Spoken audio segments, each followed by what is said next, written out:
Chapter 1. The morning I came back. The first time I lived. I closed my eyes for the last time in a room with white walls and a door that had no handle on my side. I was 32. The official report called it a quiet heart event. No one questioned it. Why would they? I had spent the last 4 years of my life in a private retreat that my own family had signed me into. By the time the light faded from my eyes, even I had started to wonder if I really was unstable, the way they had been telling everyone I was. The second time I opened my eyes, I was 22. The morning sun was sliding through the heavy curtains of a bedroom I had not slept in for 10 years. Pale gold light, cream walls, the familiar shape of my old wooden vanity in the corner, with the silver brush my mother had once given me, sitting exactly where I used to leave it before everything was taken from me. For a long moment, I did not move. I listened.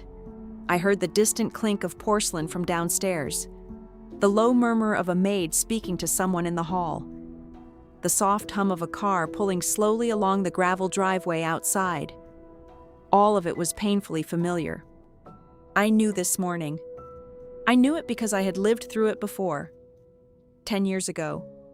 The day before my engagement party. Back then. I had woken up nervous and proud and stupid. Back then. I had still believed my father loved me, that my stepmother was kind, that my future husband would protect me, and that my younger stepsister was just a fragile young woman who needed a little more patience than most. Back then, I had no idea that this exact morning was the beginning of the end of my life. Slowly, I lifted my hand. It was smooth, young, no paper-thin skin from years of sedatives, no faded bruises along the wrist from leather restraints that had been used during what they called my episodes. Just a young woman's hand, ringless, with clean nails that had not yet been bitten down to nothing. My breath caught. I sat up too quickly and had to grip the headboard to steady myself. The room tilted, then settled. I looked toward the long mirror across from the bed. The girl in the reflection looked back at me with stunned dark eyes. She had long hair, neatly braided over one shoulder, soft skin, a faint flush along her cheekbones from sleeping warm. She was wearing a pale silk nightgown my mother had given her for her 17th birthday. Before my mother passed away from the long illness that had eaten her year by year, she was 22 years old, the way I had been a lifetime ago. She was me. I do not know how long I sat there staring. Long enough for the old grandfather clock in the hall to chime 8 in the morning. Long enough for someone to knock politely at my door. "Miss Olivia," a gentle voice said from the other side, "breakfast is being set in the dining room. If you would like to come down." The voice was warm and careful. I knew it instantly. Maria, the old housekeeper who had cared for me since I was a child. The woman who, in another lifetime, had cried silently when they put me into the back of a black car and was never allowed to visit me even once afterward. "Yes," I said. My voice came out steadier than I expected. "Thank you, Maria. I will be down in a moment." I heard her footsteps move away across the carpet. I looked back at the mirror. For the first time in a very long time, I smiled. It was a small smile, a cold one. The kind I had never been able to make in my old life, because I had spent every day apologizing for taking up space. In my old timeline, tomorrow night, I had stood in the grand hall of the Carter estate, wearing a white silk dress and holding the hand of a man I thought loved me. Tomorrow night, my stepsister Sophia had walked across that hall holding a glass of red wine. She had stumbled at just the right moment, in just the right place, to send the entire glass across the front of my dress. She had cried louder than I had. She had apologized so beautifully that everyone there had decided she was the wounded one. My fiancé had not come to me. He had gone to her. He had helped her into a chair. He had asked her if she was all right. That was the first crack, and I had not seen it for what it was. This time, I stood up from the bed and walked to the window. The estate stretched out below me. Neat green lawns and gravel paths, and a fountain that had been my mother's favorite, beyond the gate. The long road curved into the trees that hid us from the rest of the world. Somewhere out there, my grandmother on my mother's side, Eleanor Hayes, was alive and still in full command of her senses. In my old life. By the time I might have turned to her for help, she had already been told 100 stories about how unwell I was. She had been kept at a distance until the day she died. 3 years after I did, never knowing what really happened to her granddaughter. This time, she would know everything, from the beginning, and she would still be the sharpest woman I had ever met. I crossed to the wardrobe and chose a simple dress, pale gray, long sleeves, nothing flashy. The girl I used to be had loved color and bright silk. The woman who had come back wore gray on purpose, because gray did not draw attention. And the people in this house had always been most dangerous when they thought you were not watching them. Before I left the room, I paused at my desk. In the second drawer, there was a small leather notebook that I had been given for my 18th birthday by my father. In my old life, I had written girlish things in it. Hopes, dreams, lines from poems, a few embarrassing thoughts about Adrian Vance, the boy my family had promised me to since I was small. I opened the notebook to a fresh page. I picked up the pen, and in my own careful handwriting, I wrote a single list. Sophia Lane. I wrote, wine, tomorrow evening, white dress. She tips it on me, then cries. Adrian Vance. He goes to her, not to me. He decides I am cold and unfeeling. Vivian Lane. She tells my father I am behaving strangely. She suggests I see a doctor for my nerves. Father. He listens to her. He always listens to her. I read the list once, then I closed the notebook and slipped it into the inner pocket of my dress. Tomorrow, all of these things would still try to happen. Tomorrow. Every one of these people would step onto the stage and play the role they had been playing for years. The difference was that this time, I had the script. I walked out of my bedroom and down the long staircase, my hand sliding lightly along the polished banister. By the time I reached the bottom step, I had stopped smiling. I let my face go calm, quiet, almost obedient. The new Olivia Carter could wait. For now, the old Olivia needed to walk into breakfast and pretend that nothing in the world had changed. Chapter 2: The Girl Who Practiced Crying. The dining room was exactly as I remembered. Long mahogany table polished until it caught the morning light.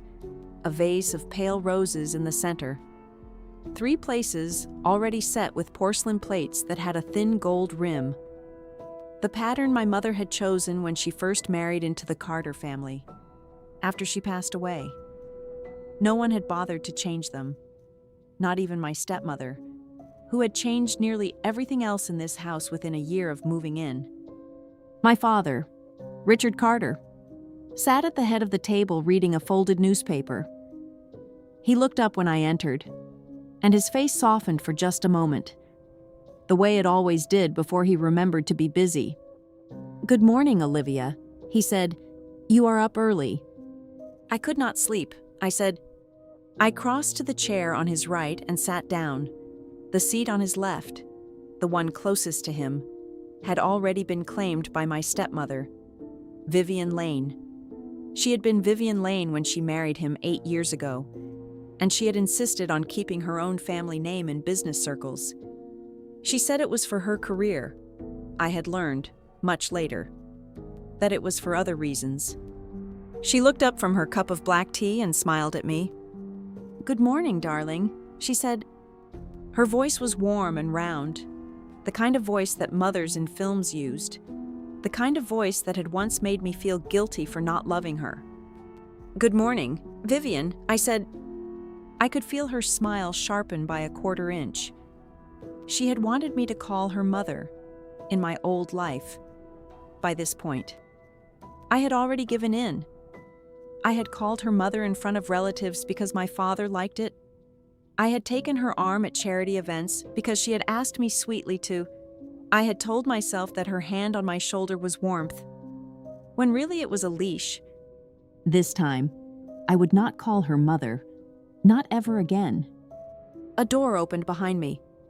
Soft footsteps, the faint scent of jasmine perfume, expensive and a little too sweet, the way Vivian always wore it. "I am sorry I am late," a quiet voice said. I did not sleep well. Sophia Lane stepped into the dining room.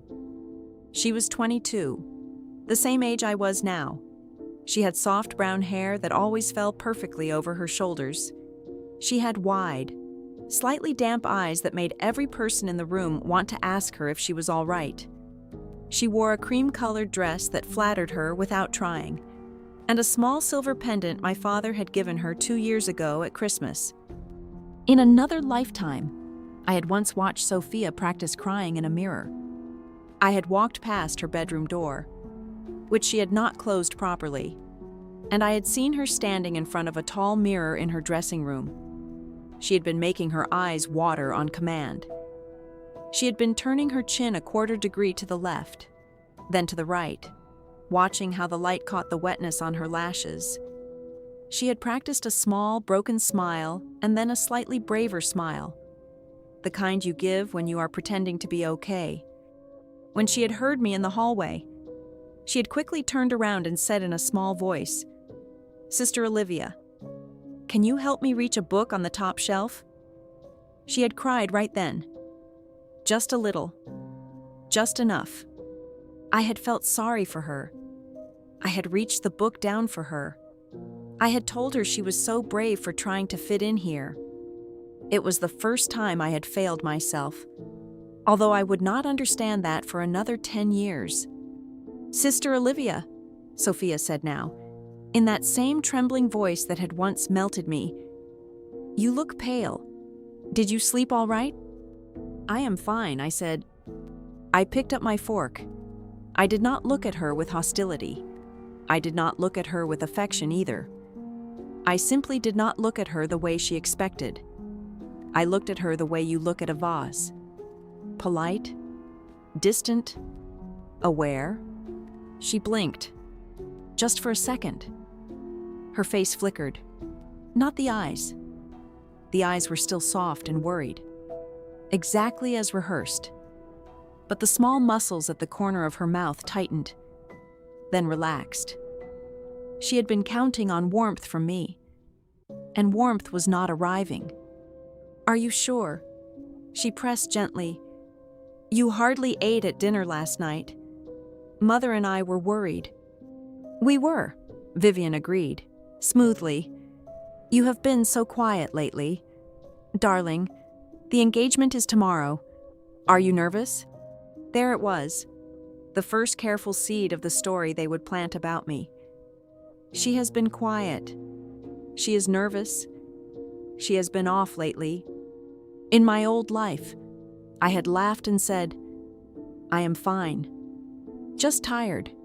And the next day, when the wine had spilled and I had stood there in shock, Vivian had been able to say to anyone who would listen, "She has been off lately. You know, we have been worried." This time, I smiled into my teacup before answering. "I am very well." I said, "I am looking forward to tomorrow. I have been thinking carefully about what I want." That was all I said. Vivian set her cup down a little too quickly. My father turned a page of his paper, distracted, content. Sophia gave me a smile that did not quite know what to do with itself. Then I turned my attention to my plate, lifted a piece of fruit on my fork, and ate it as if I had not just rearranged the entire script of their morning. Across the table, Sophia tried again. "I have been thinking," she said softly, "that I would love to give a small toast tomorrow. As your sister, if you do not mind. In my old life, I had said yes. Of course you can give a toast. You are family. This time, I tilted my head and looked at her with mild, polite confusion, the way a stranger might look at someone who had offered them a gift they did not need. "Oh," I said, "that is very sweet of you. Let me think about it." I went back to my fruit. Sophia stared at me for a moment longer than was natural. Then she lowered her eyes. "Of course," she said, "whatever makes you most comfortable." Across the table, I caught Vivian watching me. Her smile was still in place, but it had cooled by a degree. I drank my tea slowly, and I thought, this is what they look like when the game is not going their way. Remember this. Remember every flicker. Remember which person tightens and which person reaches.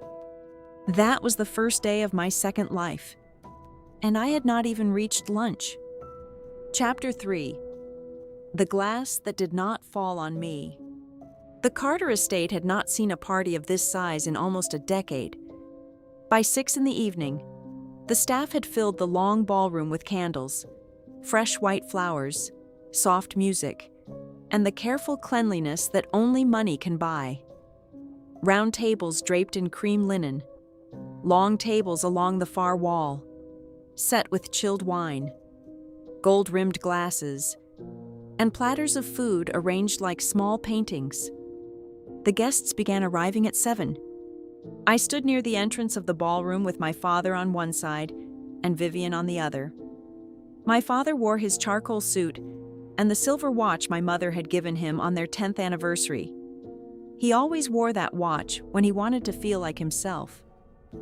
Vivian wore deep wine red, soft folds of silk that caught the light. Sophia, standing slightly behind my father's shoulder, wore a pale, modest blush color. Lovely, but not threatening, never threatening. I wore white, the same white silk dress I had worn in my old life.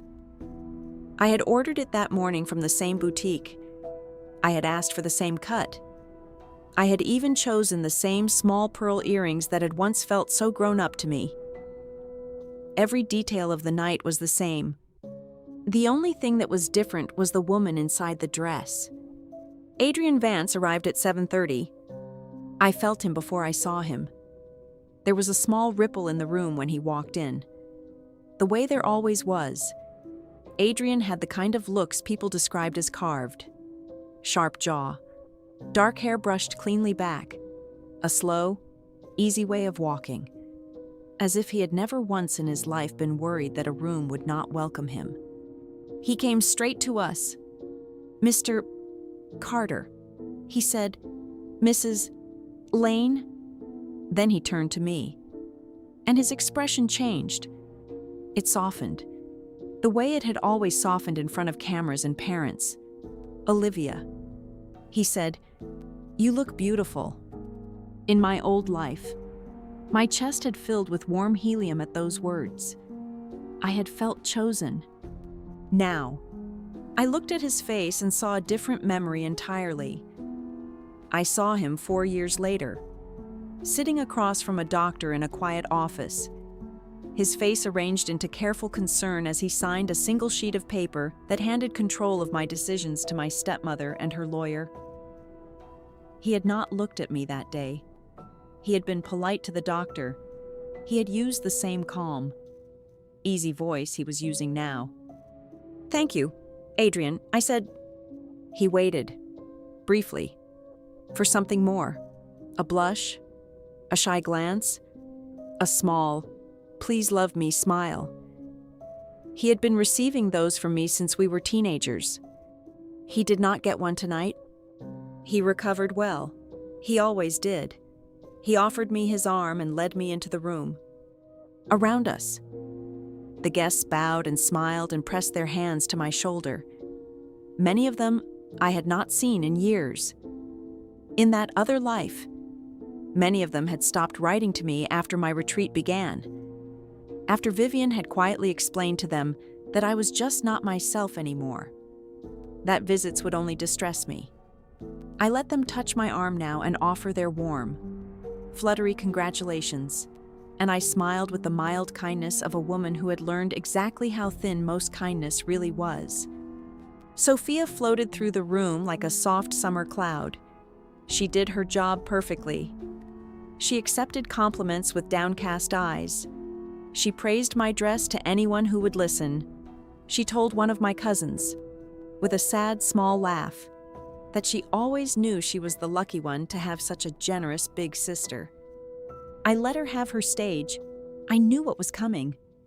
At 8:15, dinner was served. I sat near my father at the head of the long table. With Adrian on my right and Sophia placed across from me, Vivian sat on my father's left and led the conversation. As she always did. The candles flickered in their silver holders. The wine was poured by quiet staff in white gloves.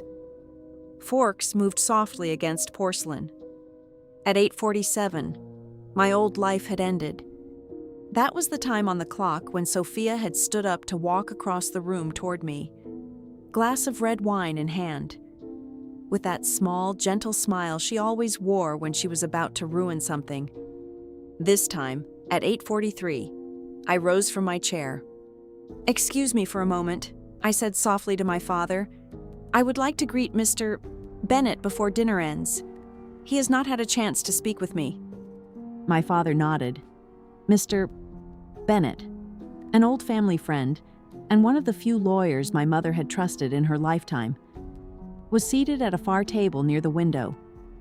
He looked up when he saw me coming and rose to greet me. "Mr. Bennett," I said, "thank you for being here." He took my hand. "Olivia." He said, "You look very much like your mother tonight." His eyes were kind and tired. I leaned in and lowered my voice so that only he could hear me. In a quiet, even tone, I said, "May I come and see you in your office on Monday morning? There are some things about my mother's estate I would like to understand more carefully. I am 22 now. I think it is time." He paused for one breath.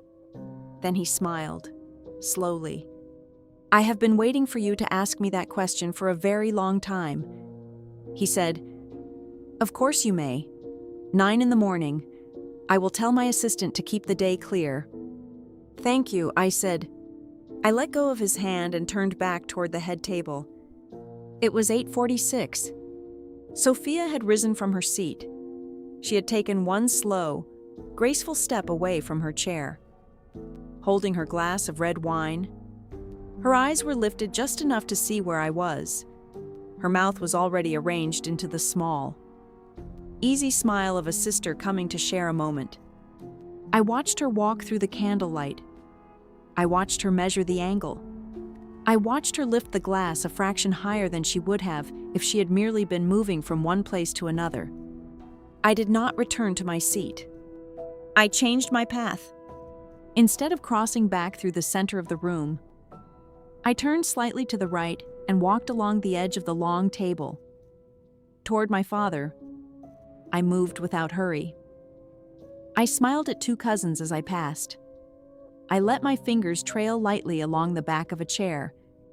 Out of the corner of my eye, I saw Sophia hesitate. She had timed herself perfectly for a path that no longer existed. The girl in white was not where she was supposed to be.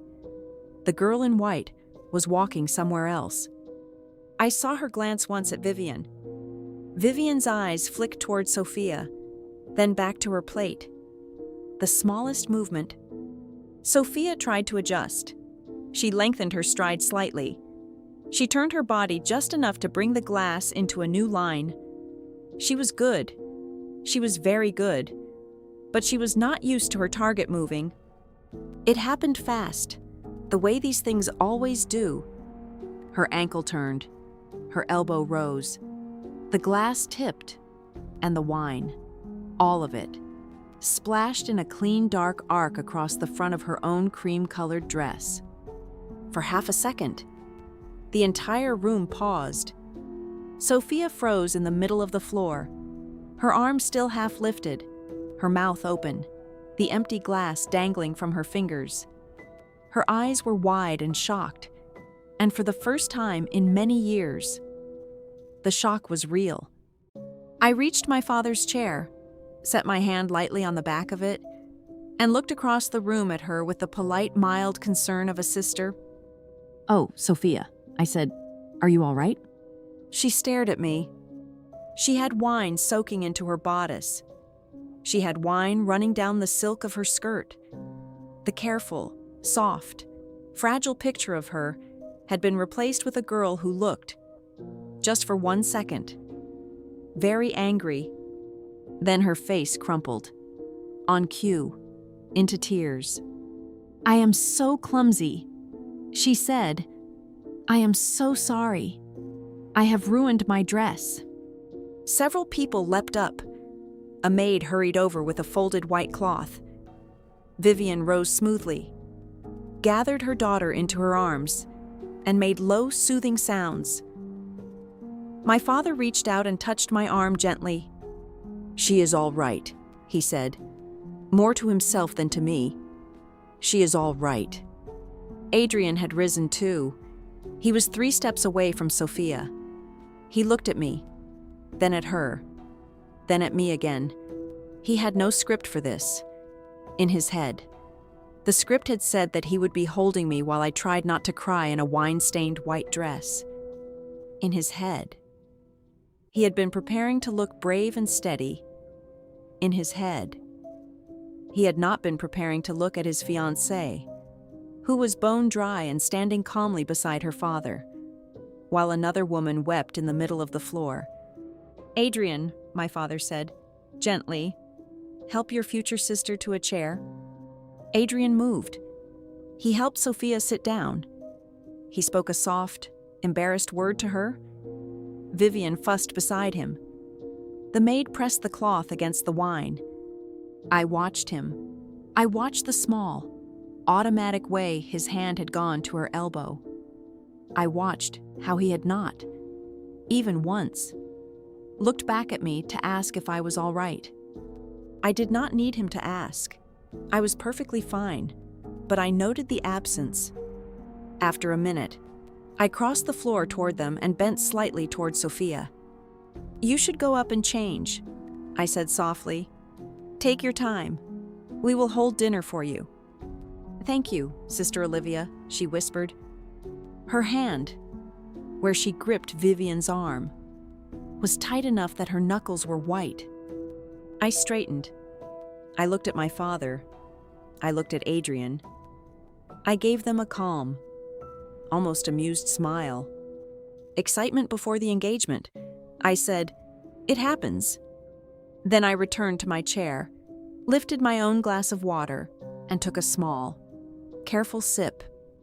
The wine had not fallen on me. The night had not gone the way it was supposed to. And for the first time in 2 lifetimes, I felt something that was not quite happiness, but was very close to it. A clean, sharp calm. A sense that the script had been pulled from their hands. The rest of the evening passed in a blur of warm congratulations, light music, and small, careful glances from Vivian, who could not understand why her daughter was upstairs in a robe and her stepdaughter was downstairs untouched. When Adrian finally found me again near the end of the night, near the doors that opened to the garden, he looked tired. "Olivia," he said, "I am sorry I did not come to you sooner. I just thought." She looked so upset, and I was right there. I let him finish. I did not interrupt him. When he was done, I tilted my head a little and said, "Of course. Sophia was upset. You were closest." It made sense. Then I added, lightly, "But I do think we should talk soon. Not tonight. Tonight is for the family. Soon. Though, there are some things I would like to be honest about. Before we move forward." "What things?" he said. I smiled. Just things, I said. I left him standing near the garden doors. Behind me, my father was raising his glass to make a toast. He praised my mother's memory. He praised our family. He praised the Vance family and their long friendship with the Carters. He did not, this time, talk for nearly as long about Vivian's grace and Sophia's sweetness. The wine spill had broken the rhythm of the night, and he had quietly returned, just for a few minutes, to talking about me. I drank my water. I smiled politely at every guest, and inside, very quietly, I felt the slow, satisfied turn of a key in a lock that had been jammed for 10 years. Chapter 4. The Letter That Was Never Delivered. Mr. Bennett's office was on the 3rd floor of an old gray stone building near the river. I had been there only twice in my old life, once at 16, when my mother had taken me along with her to sign some routine document, and I had been bored and impatient, once at 25, when I had tried to come on my own to ask quiet questions, and had found that Mr. Bennett had retired the previous year, and the records had been moved to another firm I could not access. Vivian had laughed when I had come home that evening.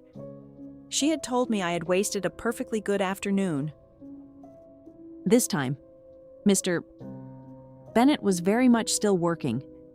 His office smelled the way it always had. Old paper, black tea, a faint trace of pipe tobacco from a habit he had quit 20 years ago but never quite aired out. He met me at the door himself. "Olivia," he said, "come in." He closed the door behind me. He did not seat me across his desk like a client. He seated me in a soft leather chair near the window, and he sat down in the chair beside me, with only a small, low table between us. "You said on the phone," he began carefully, "that you wanted to understand your mother's estate more clearly. May I ask, what made you come to me now, after all these years?" I had prepared an answer for this. In the car on the way over, "I am 22. I said, "I am about to be engaged. I have not, in all this time, taken any real interest in what my mother left me. I have always trusted my father and my stepmother to handle it. But I think trust is something I should be giving as an adult, not as a daughter. I would like to know what is in my name." He nodded slowly. "That is a very reasonable thing to want to know," he said. He rose, crossed the room to a heavy filing cabinet, and unlocked a low drawer with a small brass key. He returned to his chair carrying a slim gray folder. He set the folder on the table between us. "This," he said, "is your mother's estate file. Everything she left to you, by name and by date. There is also a sealed letter in here that was meant to be given to you on your 18th birthday." I felt a small, cold catch in my chest. "I never received any letter from her on my 18th birthday," I said quietly. He looked at me for a long moment. "I know," he said. "I sent it to the estate on the morning of your birthday. I had it delivered into the hands of the housekeeper at the time. An older woman named Maria. I trusted her. She came to me 3 days later and told me, very privately, that the letter had been intercepted before it reached you. Your stepmother had taken it." The room was very quiet. I did not. He continued, "Have any grounds at that time to fight her on it?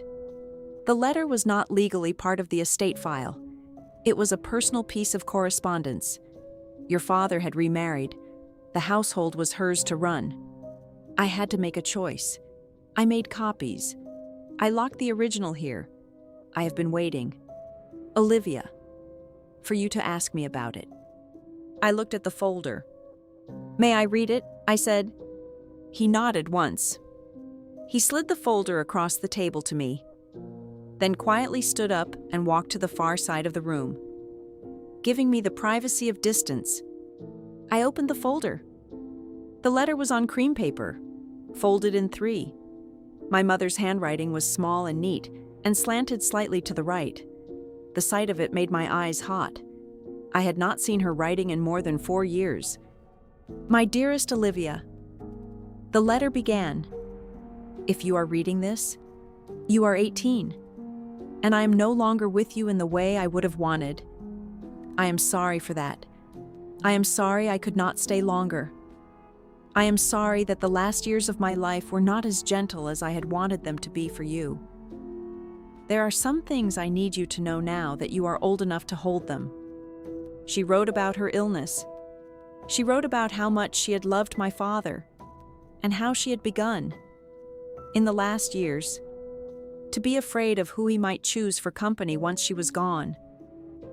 She wrote that she did not blame him for needing comfort.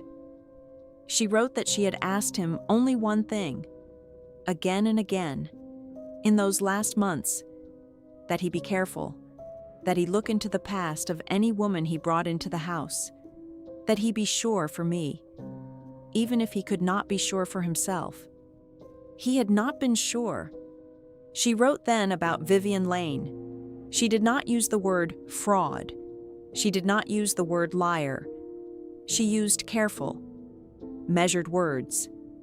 She wrote that she had hired a private investigator near the end of her life, after she had met Vivian, and that the investigator had found certain inconsistencies in Vivian's history: a daughter whose father was never named, a timeline that did not entirely match the version Vivian had told my father, a small set of debts that had been quietly paid by Vivian's old employer. In exchange for what had been called early termination, I did not give this report to your father, my mother wrote, because by the time I had it, I no longer had the strength to fight a battle I would not live to finish. I prayed that he would see what I had seen. I prayed that you would grow up sharp enough to see it for yourself. If you have grown up not seeing it, my darling, I am very sorry. The folder beside this letter holds a copy of that report. Read it slowly. Trust the parts that are written down. Be very careful about the parts that are only spoken. She wrote about my inheritance after that.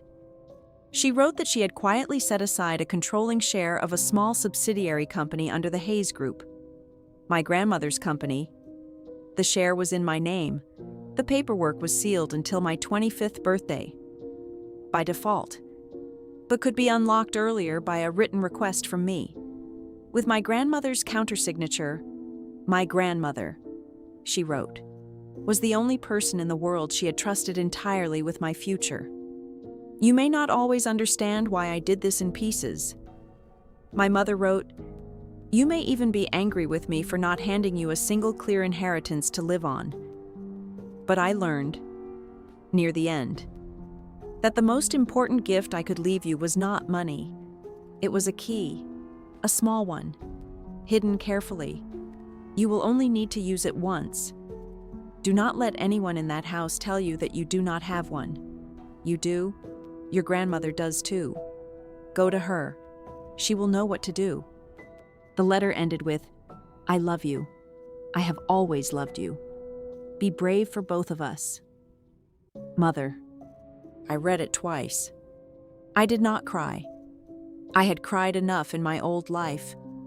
The crying I needed for that woman had already been done in a quiet white room a long, long time ago. I closed the letter. I placed it back in the folder. I looked up at Mr. Bennett. He was standing at the window, his back to me, hands folded behind him. He did not turn until I spoke. I want to do 3 things. I said, I would like a full copy of this folder. I would like to schedule a meeting with my grandmother, Eleanor Hayes, this week. And I would like to begin the process of unlocking the share in my name early, with her countersignature. He turned to look at me then. He looked at me for a long moment, and I could see in his face that he was seeing my mother in me, in a way he had not expected. That is exactly the right list, he said quietly. I will have all 3 things ready by the end of the day. I stood up. Thank you, Mr. Bennett, I said, for keeping the letter, for waiting. He nodded once. "Your mother once told me," he said, "that her daughter was going to surprise everyone one day. I am only glad I am still here to see it." I walked out of his office with the folder under my arm. The sun was bright on the river. The streets were full of ordinary people going about ordinary mornings. None of them knew that a quiet revolution had just begun in a third-floor office above a stone arch. I did, though. I knew. And it was only the second day. Chapter 5. The Daughter Who Was Never His. Eleanor Hayes lived in a house full of light. She had moved out of the Hayes family mansion a year after my mother passed away, declaring that she had no interest in spending her last years in a museum. She had bought a smaller home on a hill overlooking a long valley of trees. It had wide windows, soft yellow furniture, plants in every corner, bookshelves that ran along every wall, full of books in 3 languages. She was 76 years old. She wore her white hair short. She had sharp eyes the color of old honey, and she walked with a slow, certain step that made you understand, almost at once, that she did not waste anything, not movement, not words, not affection. In my old life, by the time I might have come here, she was already failing. She had been told a dozen sad stories about me by Vivian, and she had stopped writing to me a year before. I had not even attended her funeral, because I had been kept inside that quiet place with the white walls. I had only learned she had died from a newspaper that a kind nurse had slipped onto my tray. Months after the fact, This time, when I arrived at her front gate, she was waiting for me in the sunlit doorway of her home, with a thin shawl around her shoulders and a slightly impatient look on her face. "You are late," she said. "The drive was longer than I expected." I said, "That is a lie." She said, "The drive is the same length it has always been. You are late because you stopped on the way to think. Come inside." "Olivia?" I followed her into the house. We sat in a small, bright room facing the valley. A woman brought us tea and small almond biscuits. My grandmother waited until the door had closed behind the housekeeper before she spoke again. "You came alone," she said. "Yes," I said. "You did not tell your father or Vivian where you were going." "No." "Good," she said. "Now tell me what has changed." I had not planned for that question. I had planned to ease into the conversation. I had planned to begin with my mother's letter, with the folder under my arm, with the small, careful list of things I wanted to discuss with her. But she was Eleanor Hayes, and she did not have time for easing in. So I told her the truth. Not all of it. Not the part where I had lived once and died once and come back. That truth, even from my own mouth, would have sounded like exactly the kind of nonsense Vivian had once spread about me. I could not afford to be called unstable, not even by the one person in the world who might forgive me for it. I told her instead that I had begun, in the last few weeks, to look at my own family with new eyes. I told her about the wine, and the way it had landed on Sophia rather than me. I told her about Vivian's faint flicker of disappointment, which she had thought no one had seen. I told her about Adrian, and how he had walked past me without a question. I told her about Maria's quiet warmth, which had stayed steady even as the rest of the house had cooled. I told her about Mr. Bennett. I told her about the letter. I did not show her the letter, not yet. She listened without interrupting. Her hands rested in her lap. Her tea grew cold beside her. When I had finished, she was quiet for a long time. Then she said, "Do you have the letter with you?" "Yes," I said, "I have a copy." "Show me," she said. I drew the folded pages out of my bag and handed them to her. She read them slowly, page by page. She read the part about the investigator twice. She read the part about Vivian 3 times. When she set the letter down, her face was very calm. but her eyes had become very bright. "Your mother," she said softly, "was a careful woman, far more careful than your father ever understood. She did not say things like this without reason." She did not. I agreed. "There is a question," my grandmother said, "that we need to answer before we do anything else." "What question?" I said, although I already knew. "Whether that girl," she said, "the one your father introduced to me as my granddaughter, whether she is actually his daughter at all." The room went very still. "I have wondered," my grandmother continued. "For a long time, I have not allowed myself to ask. It would have been an unkind question, but your mother allowed herself to ask it. She did not finish the answer. We owe her the answer." I nodded slowly. "I have already been thinking about how," I said. She raised one white eyebrow. "Tell me," she said. "Sophia uses my hairbrush sometimes." I said, "She has done it since we were teenagers. She borrowed it last week without asking. It is still on my dresser. There are strands on it." My grandmother smiled. Briefly. It was the smile of a woman who had once run a very large company and knew exactly when a clever junior employee had just done something useful. "You are going to give me that hairbrush," she said. "I am," I said. "And a hair from your father," she added. "He keeps a comb in his coat pocket." I said, "He uses it every morning before he leaves the house. It is not difficult." "Good," she said. "I have someone discreet. He has worked for me for 30 years. He will have an answer within 10 days. I had already begun reaching back into my bag. "There is one more thing." I said, "The share.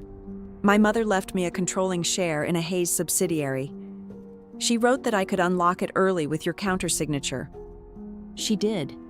My grandmother said, "She did. And I have been waiting for you to ask. I have been waiting for 10 years. She looked at me. "You were always supposed to ask sooner." She said, "I will be honest. Olivia, I had begun to think, in the last few years, that you were never going to, that you had become someone else." I leaned forward slightly. "I did become someone else for a while." I said, "Then I stopped being her. I cannot explain how. But if you trust me, just for a few months, I will not waste what my mother left me. I promise you that." She studied my face. The way she studied it was the way she might have studied a contract, slowly, carefully, looking for the place where the seams did not match. Then she nodded once, firmly. "I trust you," she said. "We will go through everything before you leave today.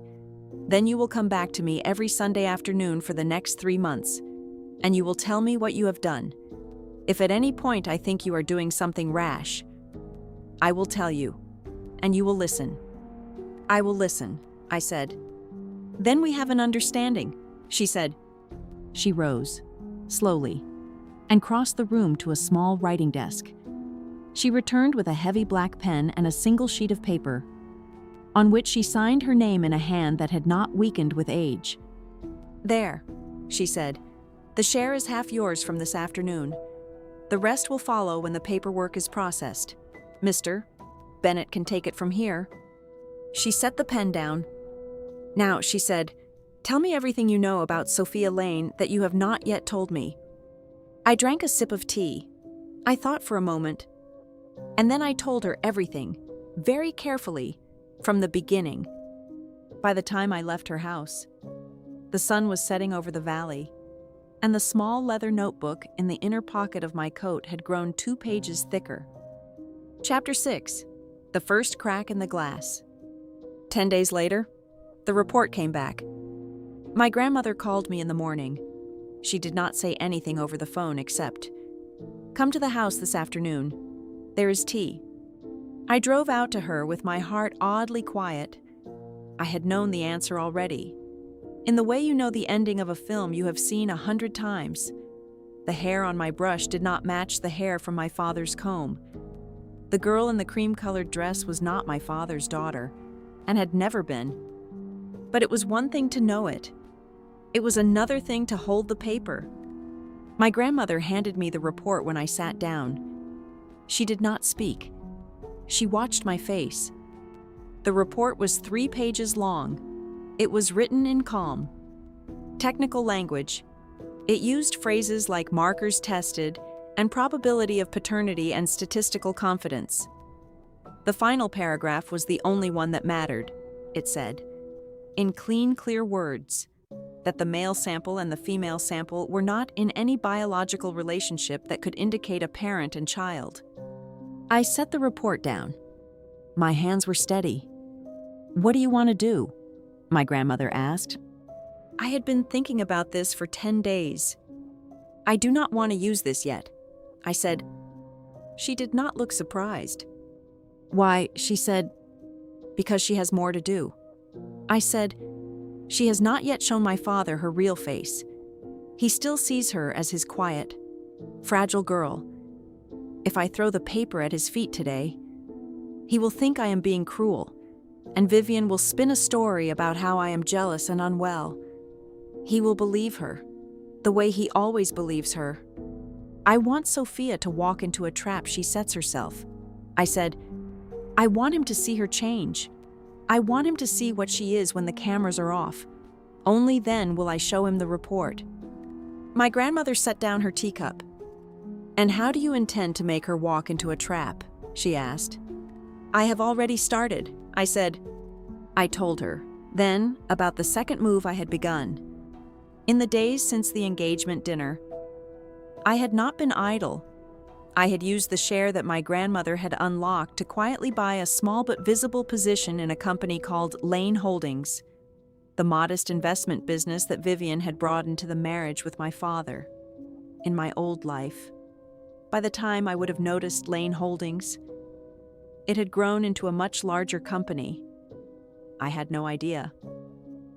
Then, that much of its growth had come from quiet contracts with Carter Group, my father's firm, which Vivian had pushed through over the years through her influence in the household. This time, I had asked Mr. Bennett to investigate Lane Holdings. He had come back with a clean list of all the Carter contracts that had been awarded to Lane Holdings over the past 8 years. Several of them, he said carefully, did not look like decisions a sensible board would have made on the merits. I had then, very quietly, used my share to commission an internal audit at Lane Holdings. I was a minority shareholder, but I was a shareholder, and the law allowed me to request certain transparency. The audit was scheduled to begin in 2 weeks. Vivian did not know about it yet. When she found out, she would panic. And in panic, people made the kind of mistakes that the calm versions of them would never make. My grandmother smiled when I finished. "You learned faster than I thought you would," she said.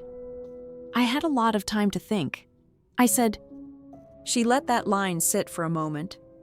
Then she said, "You have not told me what your plan is for Adrian Vance." "I have not," I said. I waited a moment, then continued. "Adrian is not a villain," I said. "He is a weak man with a kind face and a careful upbringing. In time, he will lean toward whoever is the most comfortable to lean toward. In my old life, that was Sophia. In this life, I want him to lean toward me, but I do not want him for myself. I want him to lean toward me long enough to see the truth, and then I want him to be free of me, with my permission, so that he does not become an enemy." My grandmother raised an eyebrow. "That is a complicated wish," she said. "Most useful wishes are," I said.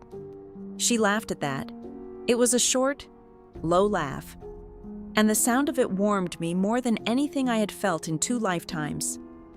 The first crack in the glass came 3 days later, at a charity gala that the Carter family had been sponsoring for years. Vivian had spent the entire afternoon preparing for it. She had chosen Sophia's dress herself. She had arranged for a small chamber group to play in the entrance hall. She had even arranged for a photographer from a society magazine to be present, to capture a few warm family photographs of the Carters and the Lanes, the kind that would be passed around in glossy pages and quietly stitch our public reputation together a little more tightly. I arrived at the gala in a dark, simple, elegant dress. No bright color, no expensive jewelry except the small pearl earrings my mother had left me. My hair was up. My expression was calm. I greeted my father first. I let him kiss my cheek. I told him he looked tired and asked if he was sleeping well. He looked surprised. He said he was sleeping fine. He looked at me for a long second, and I think, for the first time in a long time, he saw me as his daughter, not as the quiet shape in the background of his second wife's life. I greeted Vivian next. I called her Vivian, the way I had been doing for almost 2 weeks. She had stopped correcting me. I greeted Sophia third, with the smallest, politest smile. Then I greeted Mr. Bennett, who had been invited at my request. Vivian's eyes flicked between us when she saw us shake hands. The rest of the evening unfolded according to her plan, until it didn't. Halfway through the evening, a young reporter from the Society magazine approached me with a soft smile and a small recorder. "Miss Carter," she said, "may I ask you a few quick questions for our feature?" In my old life, this same reporter had once been used by Vivian to plant a small, sweet story about how Sophia had become the heart of the family. The article had been published 2 months before my engagement, and it had quietly damaged the image of the relationship between my father and me. By simply emphasizing how close he had grown to his stepdaughter, this time, I smiled at the reporter and said, "Of course." I let her ask her 3 small, planned questions. I gave her warm, careful, slightly boring answers. Then, just before she turned off her recorder, I added, "By the way, I would love to give you a small exclusive.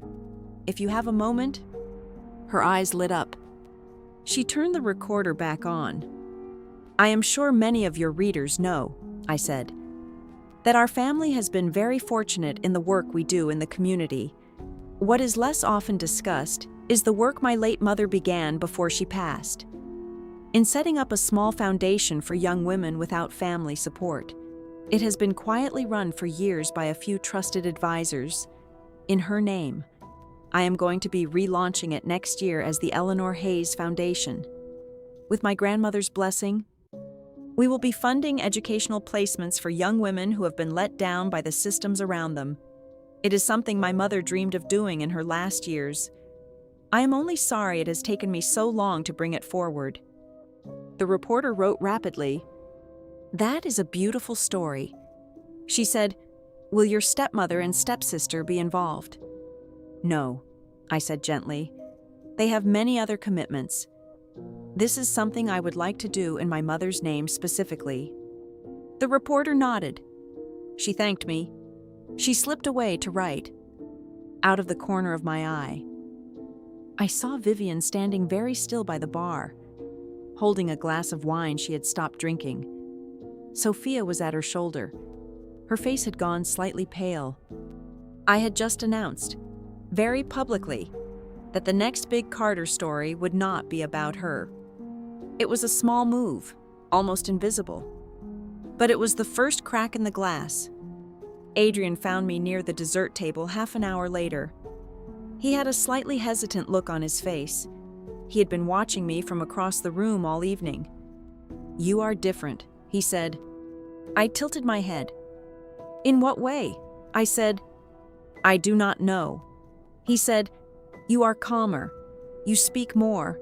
You smile less." "Is that worse?" I asked. He thought about it. "No," he said, "it is not worse. It is just different. I am still getting used to it." "I am getting used to it too," I said. He laughed softly. We talked, for the first time in years, about something other than the engagement. He told me about a deal he was nervous about. I asked him real questions. I gave him a small, careful piece of advice. He looked at me as if he had not, in all our childhood and all our adolescence, ever considered the possibility that I might be useful. I let him keep looking at me that way. I was not falling in love with him again. I knew exactly what he was. But it was useful for him to feel that he might be falling, in some new way, toward me, useful and necessary, and very temporary. Across the room, Vivian was watching us. Her smile, I noticed, had begun to thin. Chapter 7. The Inheritance. I finally opened. 3 weeks after the gala. The paperwork was complete. The controlling share of the Hayes subsidiary. The small piece my mother had quietly set aside for me a lifetime ago was now fully in my name. The legal seal had been broken. The accounts had been opened. The board of the subsidiary had been formally notified of a new majority holder. The subsidiary was called Brightwater Holdings. It was not large by Carter standards. It was, however, very profitable. It owned a small, well-run logistics network that connected 3 large ports in the country.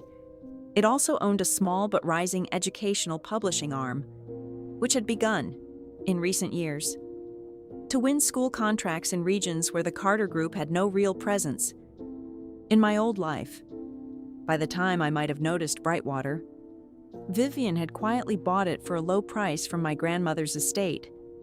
After spreading the story that I had no interest in business and that the share was tying up family money that could be better used elsewhere.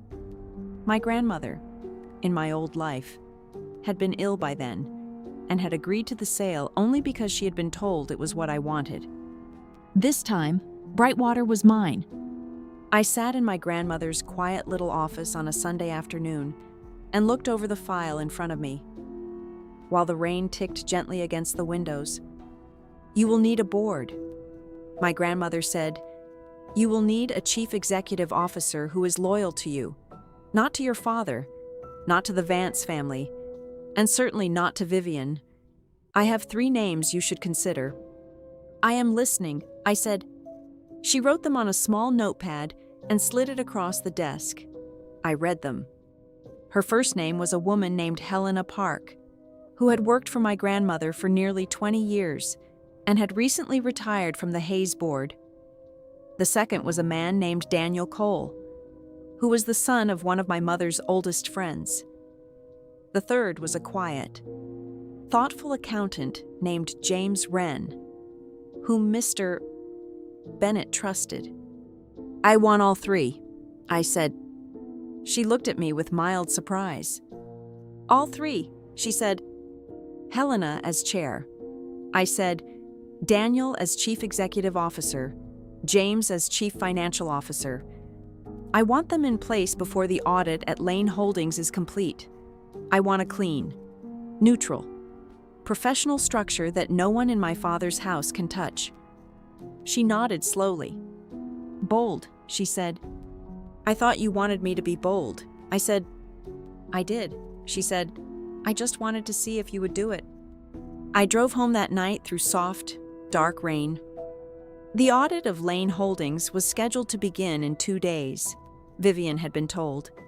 The previous Tuesday, that a minority shareholder had requested the audit. She had not yet been informed of the shareholder's identity, because the legal team I had quietly retained had structured the request through an intermediary account. She suspected a rival. She did not yet suspect me. That suspicion was about to change. I had decided, on the drive home, that on the morning of the audit, I would meet her in the small drawing room downstairs and tell her, very calmly, who had requested it. I would not shout. I would not be cruel. I would simply tell her the truth, with my coffee in my hand and my voice steady, and then I would walk out of the room without giving her a chance to respond.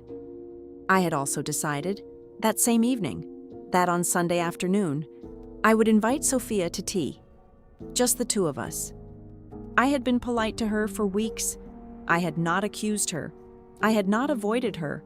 I had not given her anything to grab onto. In my old life, she had escalated when ignored. She had been particularly vicious in the months between the engagement and the wedding. She had always escalated when she felt she was losing ground. Sunday tea, just sisters, would be the next ground I gave her, and the next ground I would let her step onto. She accepted the invitation immediately. She arrived at 3 in the afternoon, in a soft pink sweater and a long skirt, with a small bouquet of white tulips wrapped in brown paper. "For our table," she said sweetly. I thanked her. I had Maria put the tulips in a vase. I led her into the small sitting room near the back of the house, where I had asked the staff to set tea for 2. We sat across from each other. I poured for her. I poured for myself. I asked her about her week. She told me a soft, sad story about how she had been having difficulty sleeping, about how she had felt strange and out of place at the gala, about how she had cried, just a little, in the car on the way home, because she felt that I no longer loved her the way I used to. I let her say it. I did not interrupt. I drank my tea slowly. I let the silence after her words sit for 1 beat longer than was comfortable. Then I set my cup down and said, "Sophia, I would like to be honest with you." She blinked, her eyes filled. On cue. "I have been thinking." I said, "For many years, I have allowed you to play the role of the soft daughter. While I played the role of the cold one, it worked for everyone. It worked for Vivian. It worked for our father. It worked, perhaps most of all, for you. But it did not work for me. And I have decided that I am finished with the arrangement." She opened her mouth. I lifted one hand, very gently, to ask her to wait. "I am not angry at you," I said. "I am simply not going to participate anymore. I am not going to argue with you. I am not going to compete with you. I am not going to give you ground when you cry in front of our father, or when you tell our cousins that you are afraid of me. I am going to let our father see, in time, what he has not yet been willing to see. That is between him and the truth. I would like, however, for you and me to be honest with each other today, just for a few minutes. After this afternoon, we can go back to politeness in front of everyone else, but just for now, between us, I would like the truth." She stared at me. Her tears had paused on her lashes, exactly where she had trained them to pause. "I do not know what you want me to say," she whispered. I smiled at her. It was a small smile, almost kind. "I think you do," I said, "but you do not have to say anything. That is your choice.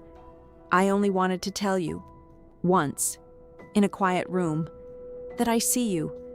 I have seen you for a very long time. I am not going to fight you in the way you expect. I am only going to stop pretending I do not see you. I think you should know that, before you decide what to do next." She set her cup down. Her hand trembled, very slightly. For just a moment, the practiced softness slipped from her face. Her eyes narrowed. Her mouth tightened.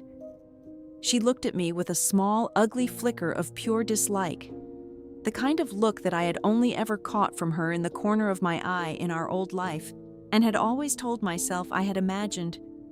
This time, I did not look away. The flicker passed. Her face settled again into its careful, hurt softness. She rose to her feet. "I think I should go home," she said, in a small, wounded voice. "I do not know what I have done to make you speak to me like this, Sister Olivia. But I forgive you. You must be under so much pressure." "That was beautiful," I said gently. "Truly. You have always been very good. Drive carefully." She left without saying another word. After she had gone, I sat in the empty sitting room for a long moment. Maria came in to clear the tea. She did not say anything. She simply placed her hand briefly, lightly, on the top of my head, the way she had done when I was a very small child, and then she carried the tray out. I closed my eyes. It had not felt like victory. It had felt heavier than victory. It had felt like setting down something I had been carrying for 2 lifetimes. That night, in my room, I added one more line to the small leather notebook. She knows that I know. I wrote, "From here on, she will escalate. That is when she will make her first real mistake." Chapter 8. The Truth at the Table. The audit of Lane Holdings began on a Tuesday morning.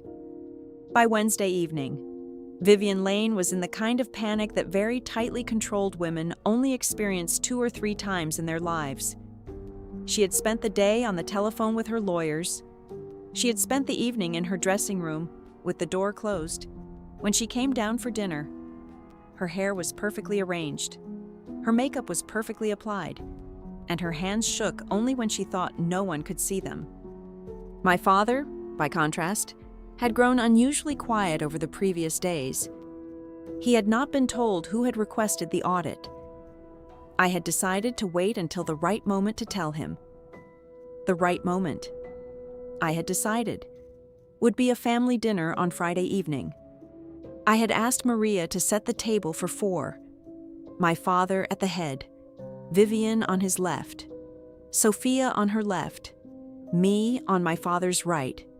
The same seating as the morning we had begun. The candles, the pale roses, the gold-rimmed plates. Mr. Bennett would be waiting in a car outside the gate. With the folder, my grandmother would be on speakerphone, available by a single call. Helena Park, the new chair of Brightwater Holdings, would be on hand at a hotel a few minutes away, ready to come into the house if my father asked for a witness. I had not told Vivian, my father, or Sophia about any of this. On the morning of the dinner, I went out to my mother's grave. The cemetery sat on a low hill at the edge of the city. White stone markers, old trees, a small stone bench under a wide oak. I had been there only twice in my old life, both times in a hurry, both times with someone watching. This time, I came alone, in a long coat, with a single bunch of white flowers and a small folded letter of my own. I sat on the bench for a long time. I told her, in a soft, quiet voice, that the second life had been very different from the first. I told her that I had read her letter. I told her that I had gone to grandmother. I told her that Mr. Bennett was still the same kind man he had always been. I told her that the foundation in her name would open next year. I told her about Sophia. I told her that the truth was about to come out at the dinner table tonight. I do not know if she heard me. I would like to think she did. I left the letter folded under the small stone vase on her grave. I stood for a moment with my hand on the cool top of the headstone. "I am still your daughter." I said, "I am about to do something difficult. I would like to do it gently. I will try." Then I went home to dress for dinner. The dinner began at 7. My father took his seat at the head of the table. Vivian took hers. Sophia took hers. I took mine. Maria served the first course, a clear soup with thin slices of mushroom, and then quietly closed the doors behind her. My father, after a few moments of silence, lifted his spoon and said, "This is a calm evening. I have been needing one." "It has been a long week for all of us," Vivian agreed, smoothly. "It has," I said. I took a small spoonful of soup. I set the spoon down. "Father," I said, "there is something I would like to tell you before we eat." He looked up at me. He had grown used, over the past weeks, to me speaking more directly. He no longer flinched at it. He set his spoon down. "What is it?" he said. "I would like you to know," I said, "that I am the shareholder who requested the audit of Lane Holdings." The table went very still. Vivian set her glass down a little too hard. Sophia stopped breathing for a single second. My father stared at me. The audit, he said, of Lane Holdings? Yes. I said, I bought a position in Lane Holdings nearly 6 weeks ago, through a structure my legal advisor created on my behalf. I am a minority shareholder. I requested an audit because there were several decisions in the records that did not look, to me, like decisions any sensible board would have made on the merits. I have a list. I would like to share it with you tonight. I am not telling you in order to embarrass anyone. I am telling you before the auditors do. Because you are my father, and you should hear it from me first. Vivian made a small, sharp sound. This is absurd. She said, Olivia, where have you found money for any of this? You have no business sense. You have never had business sense. I have been working with my grandmother. I said, the capital came from a controlling share my mother left me in a Hayes subsidiary. It is in my name. It has been in my name since I was 8 years old. The paperwork was finalized last month. My father went very pale. Eleanor signed off on this. He said, she did. I said, Father, I would like, if you are willing, to also share something else with you tonight. Something my mother left me in writing before she passed. He nodded once, slowly. Vivian rose from her chair. I will not sit here, she said, while my own husband listens to a daughter who has clearly been told all kinds of stories by an old woman who has never liked me. Richard, this is ridiculous. Olivia is being used. She has always been impressionable. I have not been used, I said calmly. I have been reading. I will hand you the letter. Father, after dinner, you can read it tonight in your study. When you are alone, there is also a folder. She knows what she is doing, Vivian snapped. She is trying to break this family. Vivian, my father said quietly, sit down. She paused. She had not expected the quietness. She had expected him to soften toward her, the way he had softened toward her for 8 years. She sat down. I have one more thing to share. I said, this is the last one. It will not be easy. I would prefer you all hear it from me. Here, before it is in any auditor's hands. The room was completely silent. I drew the small report from beneath my plate. Where Maria had placed it for me before the soup arrived, I had folded it once. I unfolded it now. I did not pass it to anyone. I read from it instead. Slowly, in a calm and even voice. I read the conclusion only. I did not read the technical pages. When I was finished, I set the report down on the table. The result, I said, is that Sophia is not Father's daughter. She has never been. I am very sorry. Father, I would not have wanted to be the one to tell you this. I would have wanted Vivian to tell you a long time ago. The candles flickered. Sophia stood up so suddenly that her chair tipped backward and clattered against the floor. This is not true, she said. Her voice had risen, sharp and angry. This is not true. She has lied. She has paid someone. She has always hated me. She has always wanted me out of this house. I did not look at her. I looked at my father. I tested the hair from your own comb. Father, I said, I tested the hair from her brush. I used a laboratory that has worked with grandmother for 30 years. The report is signed and dated. I can have a second test arranged in a different laboratory. With any sample you choose. By any technician you choose. I will pay for it. I will not be in the room. You can run it yourself. I only ask that you do it. He stared at me. Then he stared at Sophia. She was crying now, very hard, with her hands pressed to her mouth. The tears were real. The shock was real. Even the rage on her face, when it slipped out for one long, ugly second. was real. Vivian rose again. "I will not have my daughter spoken to like this," she said, and her voice had gone hoarse. "Richard, we are leaving." My father slowly lifted his eyes to her. He did not raise his voice. He did not stand up. He simply looked at her, the way he had not looked at her in 8 years. "Did you," he said softly, "ever tell me anything about her father that was true?" Her mouth opened. It stayed open for a long moment. Then she closed it. "That," my father said, "is enough of an answer. Please leave the house tonight. Both of you. We will speak in the morning, through lawyers." She did not argue. She had been a careful, controlled woman for 8 years. And in 8 years, she had learned exactly which battles she would never win. She gathered Sophia by the arm, and the two of them walked out of the dining room without another word. The door closed. My father lowered his head into his hands. I rose from my chair, walked around the table, and stood beside him. I did not touch him. I did not speak.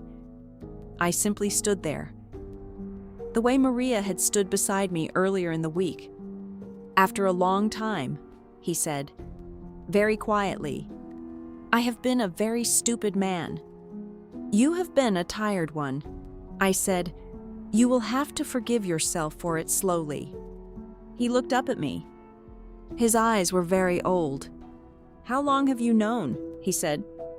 "A long time." I said, "Long enough that I am not angry tonight.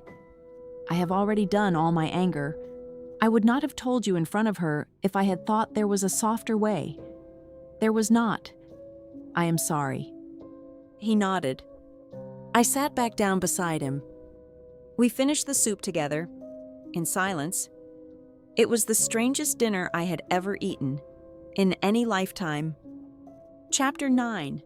The Life That Was Always Mine. A year passed. That is the simplest way to say it.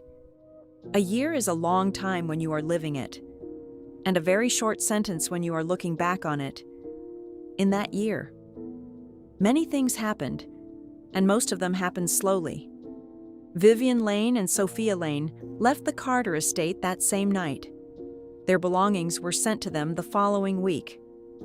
The lawyers worked out a quiet, fair separation between Vivian and my father, with terms that protected the family business, but did not punish her beyond what was reasonable.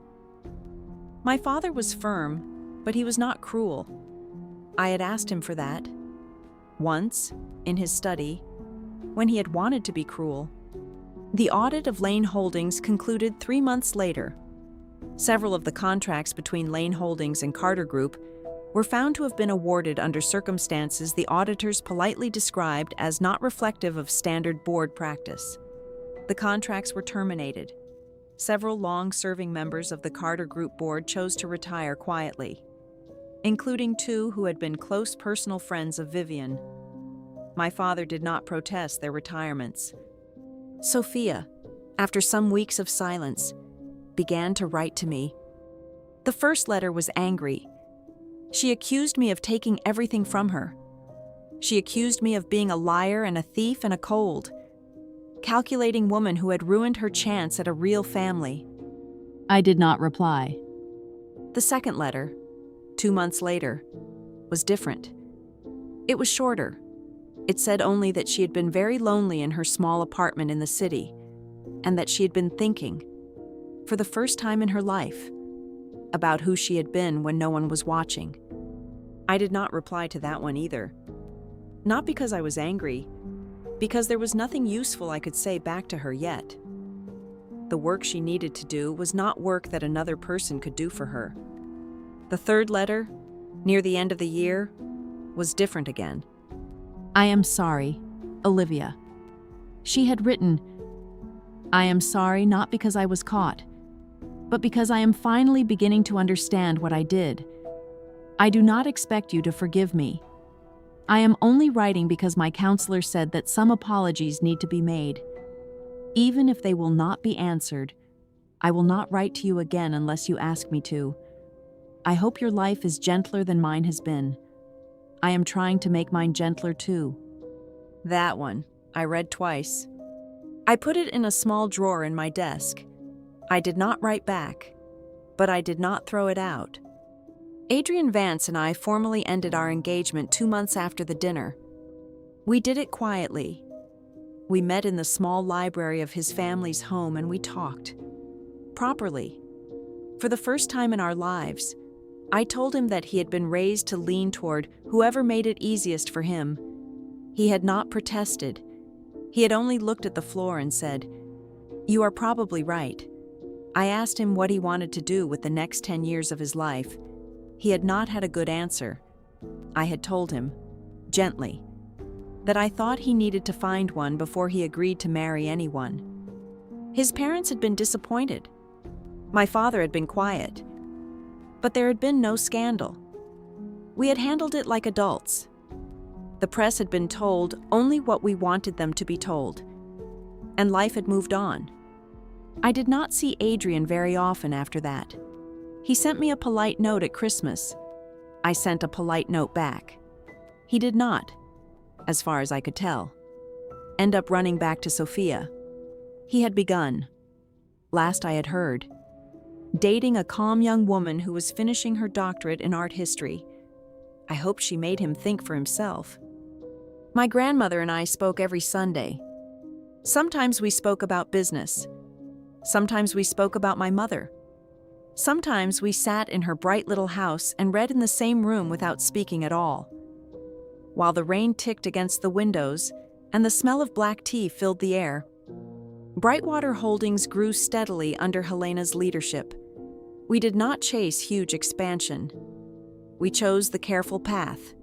Helena, Daniel, and James worked well together. The educational publishing arm doubled in size. The Eleanor Hayes Foundation opened in the autumn, funding 15 young women in its first cohort.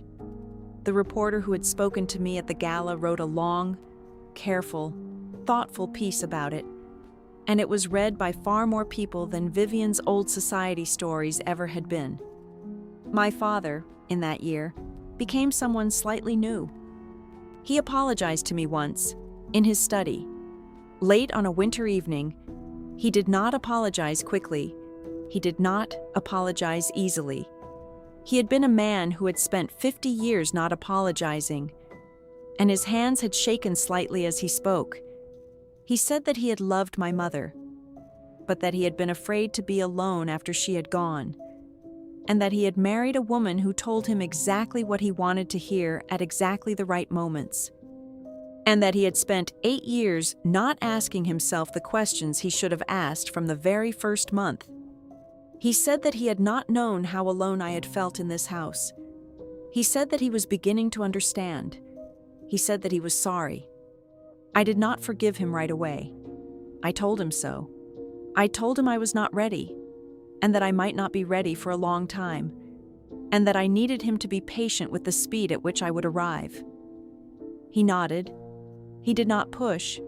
He had begun, in his old age, to learn the most useful skill a parent can ever learn, which is the skill of waiting without expectation. Slowly, over months, we found a small new shape together. Sunday lunches, long walks in the garden, sometimes a chess game in the evening, the way we had played when I was very small, and my mother had been in the room next door, humming under her breath.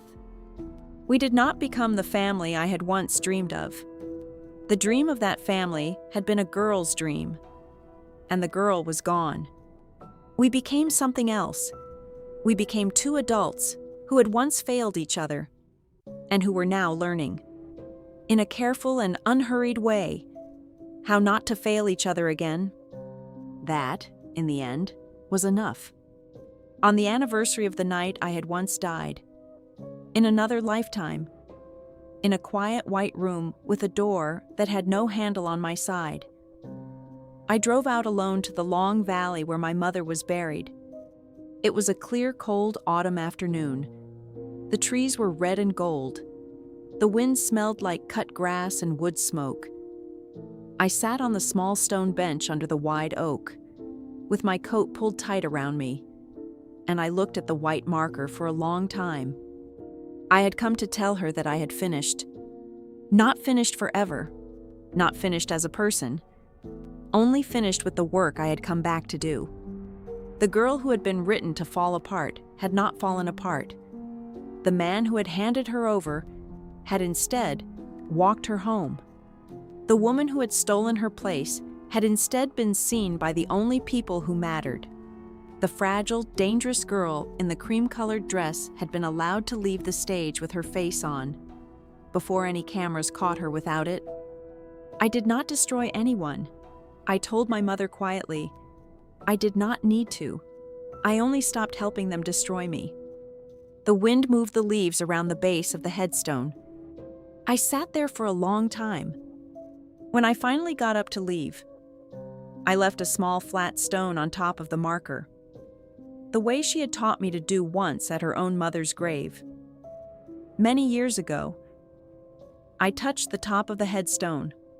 I told her that I would see her again next Sunday. Then I walked back down the hill to my car.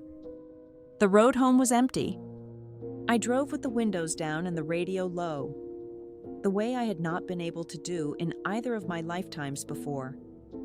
And I let the wind move my hair out of its careful arrangement, and I did not bother to fix it at any of the lights. When I reached the city, the sun was setting behind the long line of buildings, I thought, almost without meaning to, about the first time I had ever opened my eyes in this body. 10 years younger than I had been when I last lay down. I thought about the girl in the mirror, in her pale silk nightgown, with her stunned dark eyes. I thought about her small, cold smile. I had been afraid, then, that the second life would only be about revenge. I had been afraid that if revenge was finished, there would be nothing left of me. I was glad now to have been wrong. There was a great deal left. There was a quiet kitchen in my own apartment, with a kettle that I had bought myself. There was a small dog, a stray that had wandered into the foundation office one rainy morning and had quietly become mine. There was the foundation itself, 15 young women strong, soon to be 30. There was Brightwater, growing slowly and well, with people I trusted at the helm. There was my grandmother on Sunday afternoons. There was my father, learning new things very late in life. There was Maria, who came once a week to cook for me and to tell me, with the smallest smile, that I had become too thin again. There were books. There were friends. There were long, quiet evenings. There was, in the end, a life. It was not the life of the bright, proud girl I had once been at 22. That girl had wanted a wedding. That girl had wanted to be a wife. That girl had wanted to be chosen. It was not the life of the broken woman in the white-walled room either. That woman had wanted only to be left alone. It was, instead, the life of a woman who had been given a second chance and had not wasted it. It was the life that had always been mine. I had only had to come back for it. Thank you for listening to today's story.